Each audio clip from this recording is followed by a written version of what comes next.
again, everyone. So for those of you that came in during the break, and if I don't know you yet, I'm Hannah Stevenson.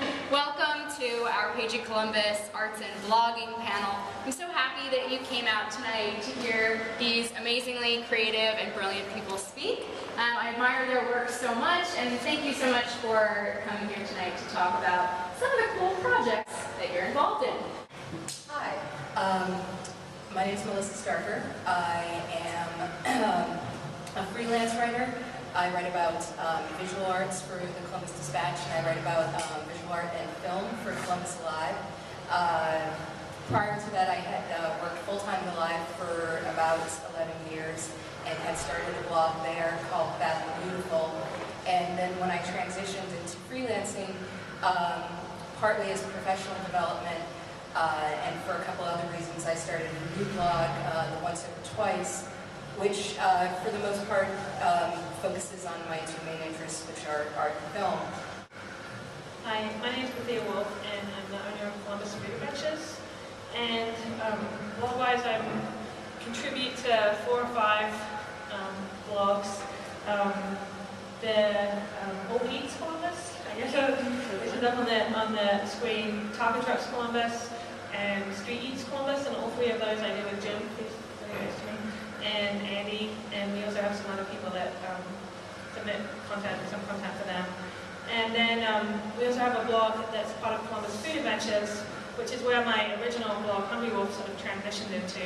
And on the Columbus Food Adventures blog, we obviously have some things that relate to tours and things that we're doing with the company, but we also try and use it as a forum for providing news and some opinions about food things that are going on in Columbus. My name is Jim Ellison. My blog is CMH Vermont. I started that in August of 2006. CMH is the airport code for our beautiful city, Columbus. And if anybody wants to answer a bonus question later, tell me what CMH stands for. Anyone? Anyone? It actually means Columbus Metropolitan Hangar. It's actually one of the first airports in the country. So I travel a lot. I see that tag on my bags all the time, so I wanted something shorter than Columbus. Gourmand, there's a lot of debates on what that may be. Most people would say it's just a fat guy that eats a lot. That has been true. I don't disagree with that. But it's basically a gourmand is somewhere between a gourmet and a glutton. It's just basically somebody that enjoys food and wants to go out and chase it, pursue it. And that's pretty much what I've been doing forever. Hello, Maren Dragers. I have Suru Radio and Suru Photo. Basically, I started blogging around 2006 a little bit. In 2007, I opened up Suru Radio, basically as a way to share music, ideas, articles, and different things like that. I was part of like a bunch of music boards online, and you always getting battles on like which bands are better and albums are better and like that. And we ended up, like I said, started a music blog, and it was originally just photography and some music, and then it started me talking and jibber-jabbering on, me talking more and more and more and more. And eventually it just kind of kept growing and growing till it got pretty big. And then from there we built a board, like forum, and we got like 1,000 members there, and then we got the Twitters and the Facebooks. And the whole time I was doing my photography, and I was trying to combine the two, and I really found like that wasn't working, because I found that, you know, the circle of photography fans don't always, and the circle of music fans, especially my photography, don't always mingle. So I slid off and did Suru Photo for my photography. My name is Megan Willis. I'm actually married to this guy. And my site's Suru Bride. I actually started as a blog on Blogger. I went to WordPress. I'm a terrible blogger. I'm actually perfect for the panel in the sense that I'm actually very, very bad at it. I actually switched over to Tumblr as a light blog version, and I basically just post inspiration, things I find amusing. I make handbags and design handbags and sell them on Etsy, and I use my blog basically as a tool to sort of show inspiration in general and progress on certain projects or promote projects I'm working on, and also to sort of connect with other crafters and other bloggers out there, because a lot of my hits to my shop end up coming from other blogs that end up posting about my work and vice versa. I did the one drawing for every page of Moby Dick blog.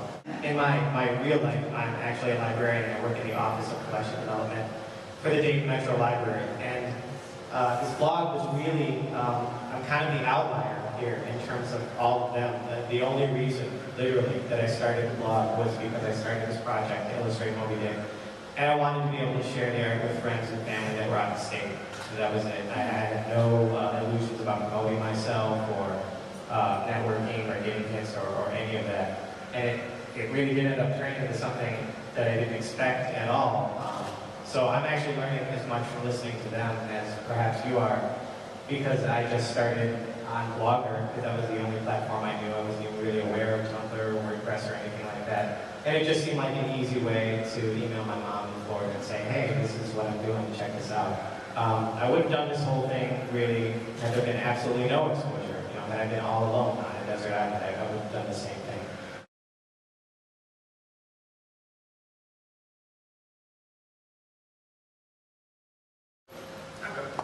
The music part was kind of fun. During the day, I listen to music when I'm at work a lot. I usually keep my iPod on me non-stop. It's one of the big ones with like 160 gigs, so it's got everything on it. And as I listen to it, just kind of make mental notes of what I'm listening to. And then that night, I usually set up a post for the next day.